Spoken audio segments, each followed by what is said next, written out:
श्री शिवाय नमस्तुभ्यम। हर हर महादेव। दोस्तों, आप सभी लोग जानते हैं कि 6 सितंबर 2024 के दिन यहां पर भाद्रपद महीने का शुक्रवार हरितालिका तीज व्रत पड़ रही है। दोस्तों, यह जो शुक्रवार है भाद्रपद महीने में पड़ने वाला सबसे बड़ा हरितालिका तीज व्रत है, क्योंकि यह भाद्रपद महीने में पड़ रहा है, जिसका बहुत ही बड़ा और विशेष महत्व होता है। और ऐसा दिन पूरे साल में सिर्फ एक ही बार आता है। और दोस्तों, आप सभी लोग जानते हो कि 6 सितंबर 2024 भाद्रपद महीने शुक्रवार हरितालिका तीज व्रत का अगर सबसे बड़ा कोई उपाय है तो वह 7 हरी चूड़ियां वाला उपाय है। तो दोस्तों, इस भाद्रपद माह के पहले शुक्रवार हरितालिका तीज के दिन आप लोगों को इस 7 हरी चूड़ियां वाला उपाय को जरूर करना है। बहुत सारे लोग होंगे जिन लोगों ने इस उपाय को न किया हो, मतलब पूरा साल निकल गया और उन्होंने किसी भी दिन इस 7 हरी चूड़ियां वाला उपाय को न किया हो। पर दोस्तों, आपके पास एक आखिरी मौका बचा हुआ है, जो कि भाद्रपद महीने शुक्रवार हरितालिका तीज व्रत के दिन। तो इस दिन आप लोगों को इस वाले उपाय को जरूर कर लेना है। भले ही आपने पूरे साल भर अभी तक इस उपाय को न किया हो, पर अगर आपने इस भाद्रपद महीने के शुक्रवार हरितालिका तीज के दिन अगर इस वाले उपाय को कर लिया, तो आपको इस उपाय को करने का वह फल मिलेगा जिसकी आपने कभी कल्पना भी नहीं करी होगी। इसीलिए आप लोग इस वाले उपाय को एक बार जरूर कर लेना, ताकि आप लोगों के हाथ से यह मौका न जा सके और आपको इस उपाय को करने का फल मिल सके।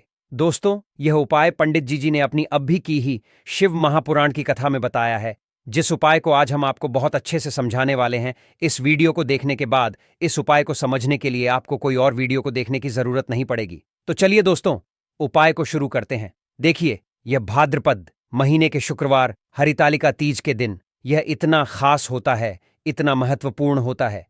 देखा है, कभी कभी बड़े बड़े पूजा पाठ अनुष्ठान से जो मनोकामना पूर्ण नहीं होते, वह भाद्रपद महीने के दिन एक छोटे से उपाय करने से ही आपकी मनोकामना पूर्ण हो जाती है। और बहुत सारे लोगों ने इस उपाय को किया भी है और उनको इस उपाय को करने का फल भी जरूर मिला है।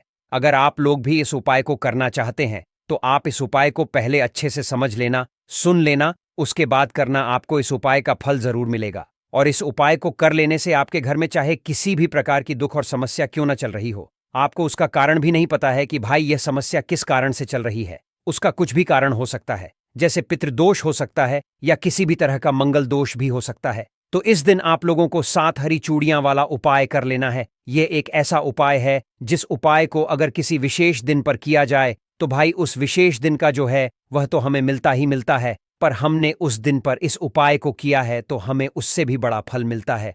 और फल बहुत जल्दी मिलता है, क्योंकि आप इस उपाय को बहुत ही बड़े और विशेष दिन पर कर रहे हो। तो चलिए अब उपाय के बारे में बात करते हैं, लेकिन उससे पहले आप लोगों को यह जानना आवश्यक है कि आखिर यह उपाय के समय करना है, किसको करना है और कैसे करना है। तो चलिए हम आगे आपको वीडियो में एक एक करके बता देते हैं।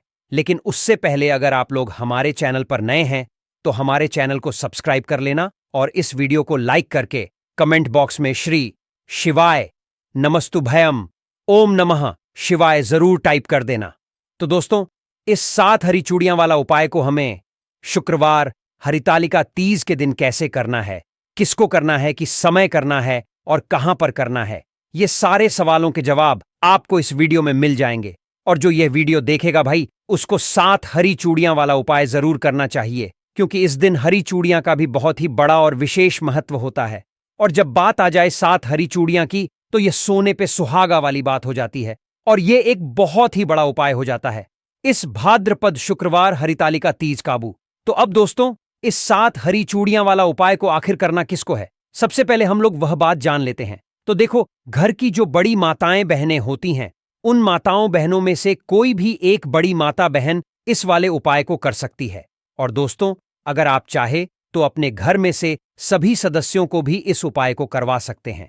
अगर किसी व्यक्ति की खुद की कोई मनोकामना है, खुद की कोई दुख और परेशानी है जो कि वह अपने लिए ही करना चाहता है इस वाले उपाय को, तो वह खुद अपने लिए भी कर सकता है। बाकी अगर कोई घर में से ऐसा है जो कि अपने पूरे घर परिवार की सुख और शांति के लिए यह वाला उपाय करना चाहता है, तो भाई वह भी कर सकता है। उसमें भी कोई दिक्कत वाली बात नहीं है। कहने का मतलब यह है कि इस उपाय को हर एक सदस्य भी कर सकता है और पूरे घर परिवार के सदस्य के लिए घर की बड़ी माताओं बहनों में से कोई एक माता बहन भी कर सकती है। माताएं बहनें अगर घर में उपस्थित न हो या वह यह वाला उपाय न कर पा रही हो तो फिर घर का कोई बंदा सदस्य भी इस 7 हरी चूड़ियां वाला उपाय को कर सकता है। चाहे फिर वह पुरुष ही क्यों ना हो, उसमें कोई भी दिक्कत वाली बात नहीं है। हरी चूड़ियां वाला उपाय को, आखिर इस उपाय को हमें किस समय करना है? सुबह के समय करना है कि शाम के समय करना है? तो देखो, इस वाले उपाय को आप लोग सुबह के समय भी कर सकते हो और शाम के समय प्रदोष काल में भी कर सकते हो। अब अगर आप पूछो कि भाई सबसे उत्तम समय कौन सा रहेगा इस 7 हरी चूड़ियां वाला उपाय को करने का, तो हम आपसे बस यही कहेंगे कि इस उपाय को आप सुबह के समय करेंगे तो ज्यादा बेहतर होगा। बाकी अगर प्रदोष काल शाम के समय भी करेंगे तो भी अच्छा होगा, उसमें कोई भी दिक्कत वाली बात नहीं है। तो आप दोस्तों, जो अगली सबसे बड़ी और महत्वपूर्ण बात आती है वह ये आती है कि सुबह अगर हम उपाय को करेंगे तो हमें कितने बजे से लेकर कितने बजे तक के बीच में करना है, और शाम के समय प्रदोष काल में करेंगे तो हमें कितने बजे से लेकर कितने बजे के बीच में करना है। तो देखो, सुबह जितनी जल्दी हो सके आप उपाय को करने की कोशिश करना। बाकी अगर किसी कारणवश लेट भी हो जाओ, थोड़ी देर भी हो जाए, तो 10 या 12 बजे तक भी आप उपाय कर लेना, पर 12 बजे से ज्यादा देरी ना हो। ठीक है, इस बात का ध्यान रखना। उसके बाद में दोस्तों, अगर शाम के समय प्रदोष काल की बात करें, प्रदोष काल का जो समय है होता है वह शाम के 6 बजे से शुरू हो जाता है। मतलब शाम के 6 बजे से लेकर 7 बजे के बीच का जो समय होता है यह समय प्रदोष काल का समय होता है। पर अभी जो मौसम चल रहा है, इस मौसम में जो है शाम बहुत देरी से होती है, तो आप इस उपाय को 7 या 8 बजे के बीच में भी कर सकते हो। मतलब शाम के 6 बजे से रात 8 बजे के बीच में आप कभी भी इस वाले उपाय को कर सकते हो, उसमें कोई भी दिक्कत वाली बात नहीं है। तो देखो, आज के इस पूरे वीडियो में 3 सुंदर से उपाय के बाद में हम आपको बताने वाले हैं। ये तीनों उपाय पूज्य गुरुदेव की ही कथा सुनकर के समझ करके समझने का पूरा प्रयास करूंगा। बहुत ही प्यार से उपाय है, बिल्कुल विस्तार समझने का प्रयास करूंगा। लेकिन उससे पहले आप सभी से रिक्वेस्ट करता हूं, कमेंट में आपको ओम नमः शिवाय सभी को, सभी शिवा भक्तों को जरूर लिखना है।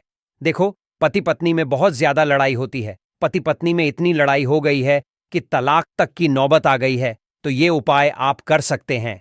घर में क्लेश होता है, बात बात पर, छोटी छोटी बात पर लड़ाई हो जाती है, कोई किसी में भी अंडरस्टैंडिंग नहीं है, कोई समझना को तैयार नहीं होता है, तो आपको ये उपाय करना चाहिए। देखो, बहुत ही प्यारा सा उपाय है। ये उपाय कोई भी कर सकता है। ये उपाय पति भी कर सकते हैं और पत्नी भी कर सकती है। दोनों में से ये उपाय कोई भी कर सकता है। एक लाल कपड़ा लेना है, ठीक है, लंबा सा लाल कपड़ा लेना, और सब चीज नहीं होनी चाहिए। या तो आप नई चीज ले लीजिए, या तो आपके पास पूजन के कपड़े पड़े हैं तो उनका भी आप उपयोग कर सकते हैं। लाल कपड़ा ले लिया, ठीक है, साथ में लेना है। एक पीला कपड़ा, लाल और पीला कपड़ा ले लिया, साथ में लेना है।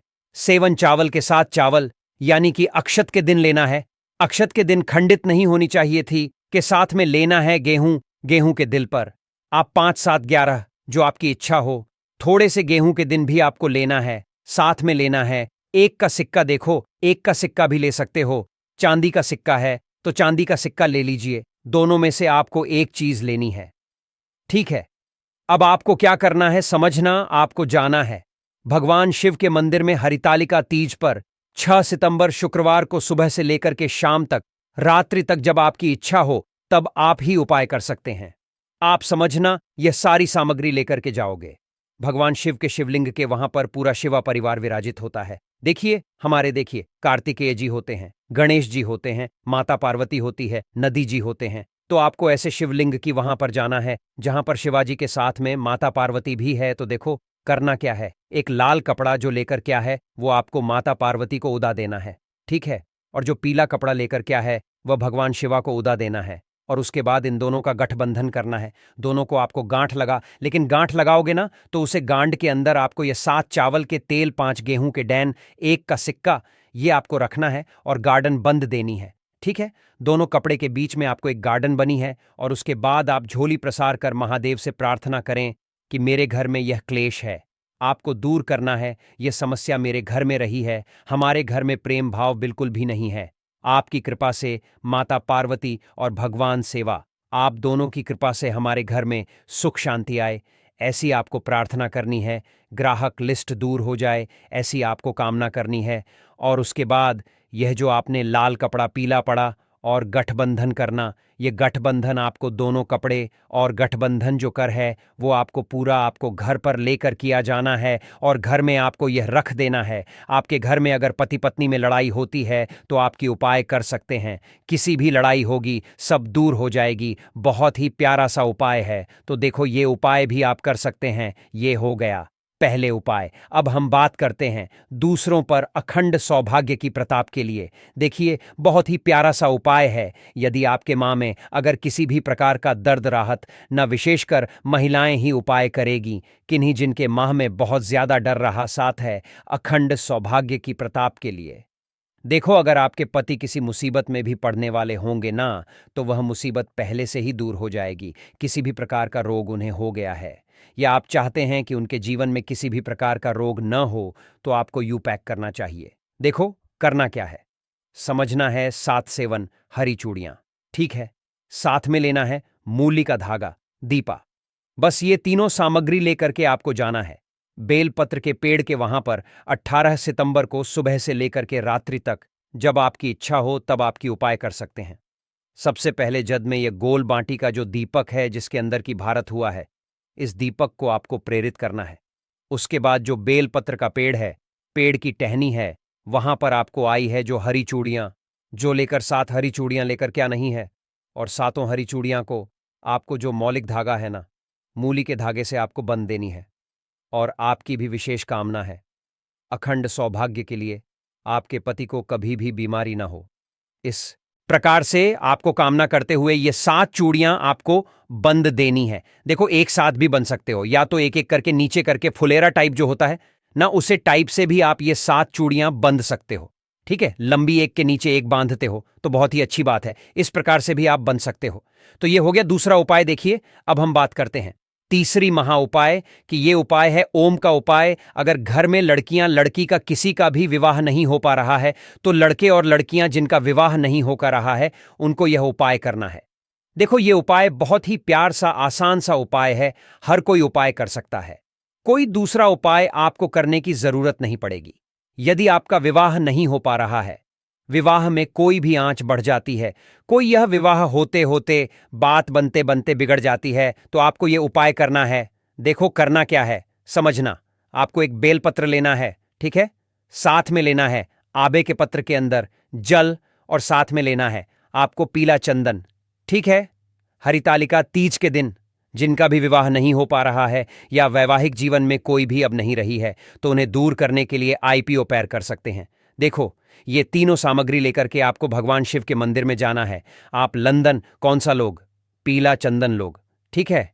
अब आपको क्या करना है पीला, अब आपको क्या करना है तांबे के पात्र से एक लोटा जल भगवान शिव के शिवलिंग पर आपको अर्पित कर देना है, ठीक है।